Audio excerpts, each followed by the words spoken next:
Good morning, Taiwan, and thank you for joining us on this Friday. I am Louisa Lee, here to keep you informed and entertained. 欢迎收看 Louisa 报报，每天给您最新最有趣的新闻。First, the news in North Korea, a grand memorial or military parade to celebrate what would have been the 70th birthday of their late dictator Kim Jong-il.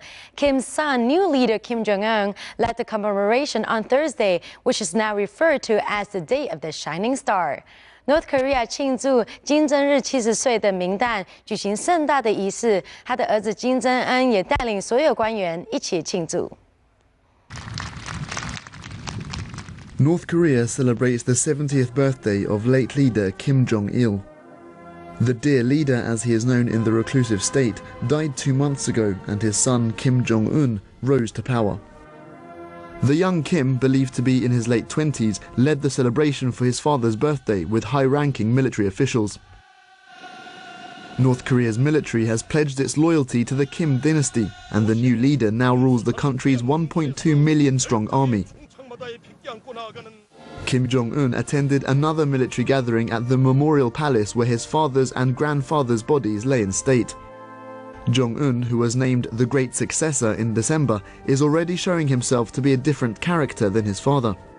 The young leader has moved quickly from mourning to action, whereas Kim Jong-il disappeared from public view for 100 days following the death of his father 17 years ago. And the death toll from the prison fire in Honduras has risen to 382. Sources say most of the inmates have not been charged or convicted. In response, the Honduran president has suspended prison officials while requesting a full-on investigation on the cause of the blaze, which still remains unknown. The nation's leader also promised to improve safety standards to prevent similar tragedies in the future. Honduras 监狱火灾现在传出来的死亡人数达到382人。对这么惨重的事件 ，Honduras 总统也要求要全力调查原因。A forensics team loads victims of the devastating Honduras prison fire into a truck.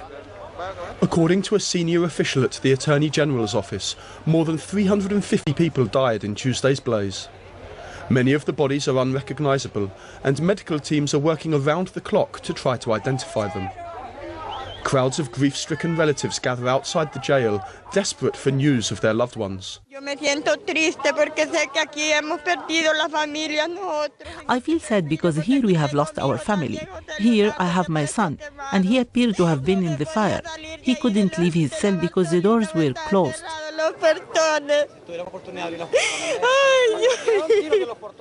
It was one of the worst prison fires ever in Latin America, and local radio reports said many inmates were burned to death inside their cells. The prison had housed more than 850 inmates, well above its capacity.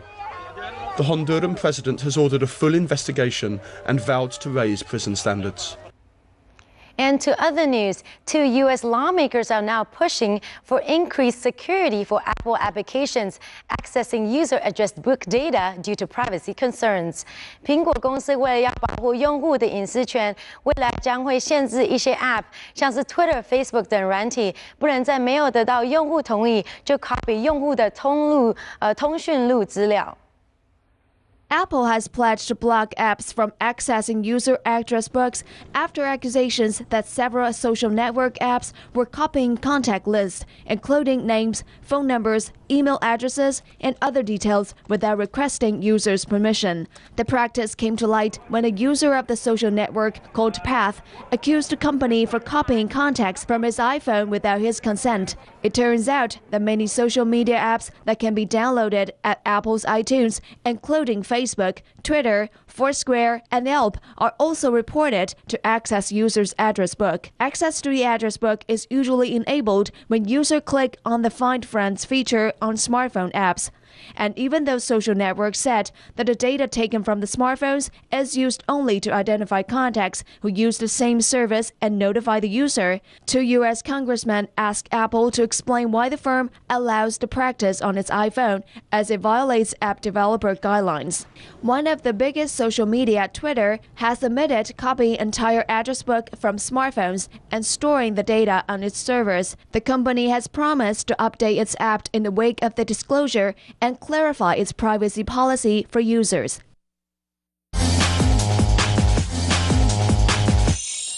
Turning to entertainment news, Grammy Award-winning band Evanescence never disappoints, and we couldn't agree more after the Taipei concert on Wednesday night. And right before she rocked the stage, we had a few moments with singer Amy Lee to chat about their comeback album.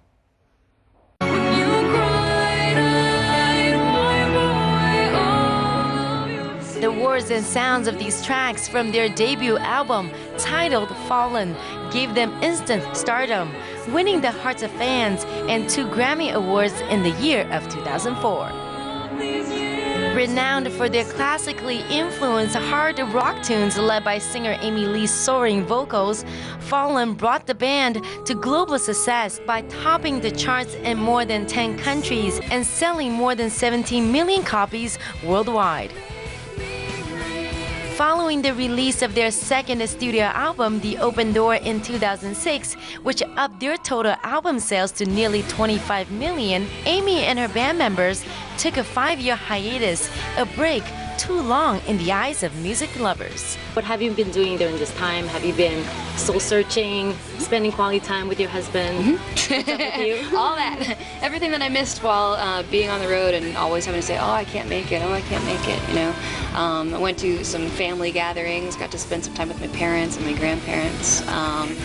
Worked on my house, you know. I live in New York with my husband, and we bought a house, and I was decorating it and just doing what I guess normal wives do.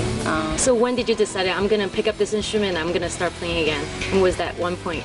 I don't know if it was like that. It's more like I had written some songs and just started listening to the demos, because I'm always recording at the same time, and loving them enough to where you start to think, I want to share this with somebody, you know. It's not enough just to keep it to myself, and that just started building the more that I wrote, and then it became this cool journey where I started inviting different members one by one in with me, and we'd write together. And I wrote some with a friend of mine who actually isn't in the band, but we wrote a couple of really cool songs together. And then, you know, you have to be pretty obsessed and driven, because at the end of the day it's a fight.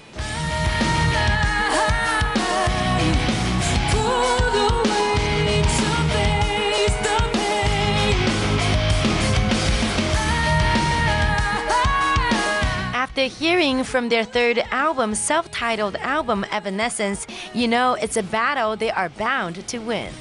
I think there's a few themes. Definitely freedom is a big one. You know, I think a lot of times in my music, it's a quest to kind of free myself, and that comes out in the lyrics. There's not like a set goal for people to take a certain thing from it. I like to write without a plan. You know, just sort of put your hands on the piano and see what happens, and just be naturally inspired. So I guess because of that, the album's kind of all over the place. You get a little bit of everything. It's a broad spectrum of emotions and sounds. More than anything, I think it's a very strong, band-driven record. It's definitely a rocker. Is there one particular song that portrays this message stronger than any other songs?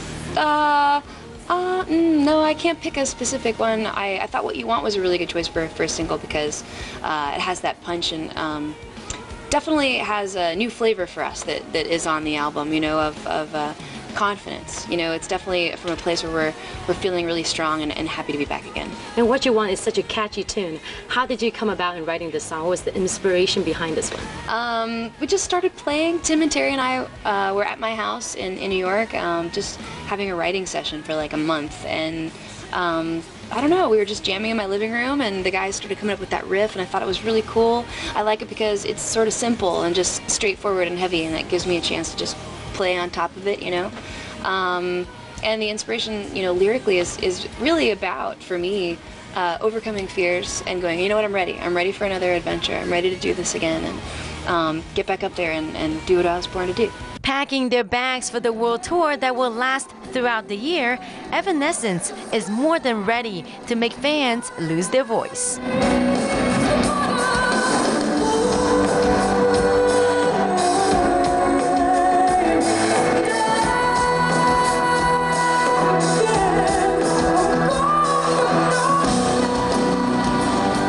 And just like that, Amy's indisputable talent and her scintillating stage presence took our breath away. And Evanescence is currently in South Korea, so it's their turn to go wild. Again, for the complete interview, you can catch it on the CTF's website at www.cts.com.tw. And that is all the time we have for this edition. I am Louisa Lee, and happy Friday to you. We'll see you back here next Monday. Meanwhile, stay with CTS for the latest weather update and for more top stories.